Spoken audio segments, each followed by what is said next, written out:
Je dois vous dire que j'ai un peu hésité parce que le principe qui consiste à interrompre Stéphane à chaque fois qu'il parle, certains s'en sont plaints l'année dernière, alors j'hésitais un petit peu à me mettre à la table avec lui, parce que surtout du temps, je ne parle pas. Et en même temps, vous verrez qu'il tient à l'aspect séminaire, à l'aspect non magistral. Et donc, moi, je suis là pour empêcher l'aspect magistral. Évidemment, vous imaginez que je suis douée pour ça, pour avoir un certain rapport au maître, qui fait que je ne le laisse pas quand même tranquille. Hein. Donc, quand il parle, je suis au fond la garantie que c'est pas magistral, vous voyez un petit peu. Alors finalement, bon, donc, je suis restée à son invitation renouvelée. Et je crois que vous allez voir, j'ai la chance de connaître un tout petit peu avant vous son texte. Et je lui donne juste la parole. Merci. Bonsoir, bienvenue. Je suis très heureux qu'on reprenne le séminaire et qu'on poursuive en fait sur des questions qu'on a commencé à ouvrir, peut-être en prenant un tournant encore un peu plus politique, c'est de ça que je parlerai ce soir. Alors, si j'avais, si tout ce que je disais là était un texte, j'aurais mis en exergue ce que j'ai fait là, ces phrases. Deux phrases de Oden, donc un poète, et puis Jean-Pierre Huberman.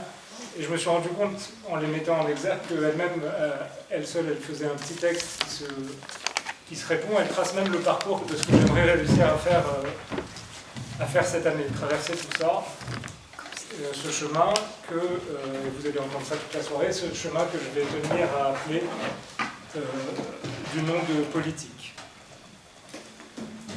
Donc je vais commencer cette année, Françoise a commencé avant moi, en vous disant ce que j'aimerais que soit, ce que je souhaite que soit ce séminaire, en fait ce que je désire qu'il devienne pour chaque personne qui y participe, en écoutant ou en parlant. C'est que, comme je le répète chaque année, plusieurs fois par an, c'est un séminaire, Françoise vient de le dire, et sûrement pas un cours magistral. Donc, il est bon que la parole y circule, n'hésitez pas, n'importe quand, et d'ailleurs, faire passer la parole entre les êtres parlants, c'est l'une des idées fortes qui doivent constituer le politique.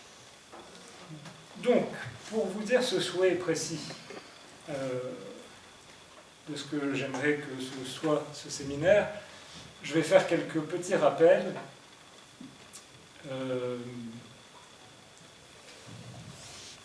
Je voudrais rappeler que Françoise et moi, on l'a initié ce séminaire-là il y a 8 ans, ici, sous le titre général de psychanalyse et philosophie. Ici, ça veut dire accueilli par René Major, qui a fondé l'Institut des hautes études en psychanalyse, après avoir lancé, vous vous en souvenez certainement, des États généraux de la psychanalyse. Cet institut est lui-même accueilli par l'École normale sup. Et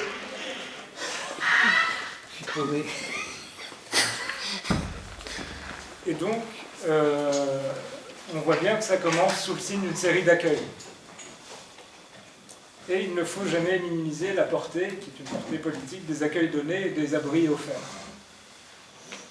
Donc, ce dont je viens parler là sont des abris très particuliers, puisque ce sont des abris de la parole, ou des paroles, et des accueils de pensée en train de se chercher.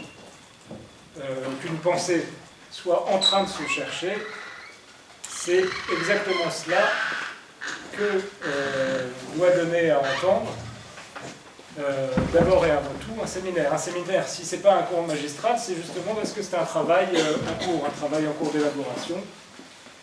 Et vous le savez, pour ceux qui étaient là précédemment, on y tâtonne souvent et on s'égare parfois.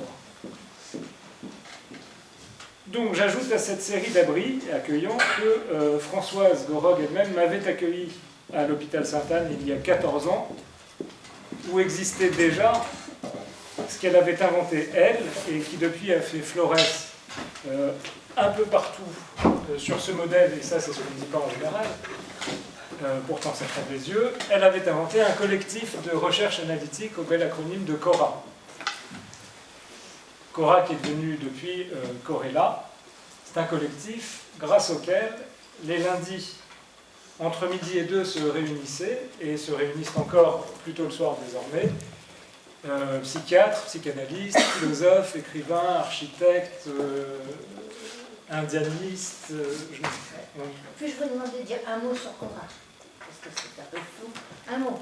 Sur la Cora de Platon. Ouais. Il faut un séminaire. Ah, un mot sur Platon et Derrida, un mot. On sait, non, mais alors c'est très intéressant parce que le mieux qu'on ait à dire sur Cora, c'est un mot grec, c'est K-H-O, accent circonflexe R-A, que Platon aborde, c'est qu'on ne sait pas ce que c'est. En tout cas, ce serait quelque chose comme une source matricielle à partir de laquelle tout part, mais qui reste totalement en même temps indéterminé. C'est un point d'indétermination extrêmement fort, extrêmement puissant, extrêmement mystérieux aussi chez Platon, et autour duquel Cora, la Cora, c'est aussi un lieu, donc, un lieu sans lieu, c'est ce qui est très intéressant, un lieu sans lieu défini, inscrit, sans frontières, un lieu atopique, si on pouvait dire, c'est un lieu d'oxymoron, on n'en parle que par oxymore, en cela ça rejoint quelque chose du réel aussi, autour duquel Jacques Derrida a fait un livre qui s'appelle Cora, et que je vous conseille de lire, surtout pour ne pas le comprendre. C'est un livre très compliqué.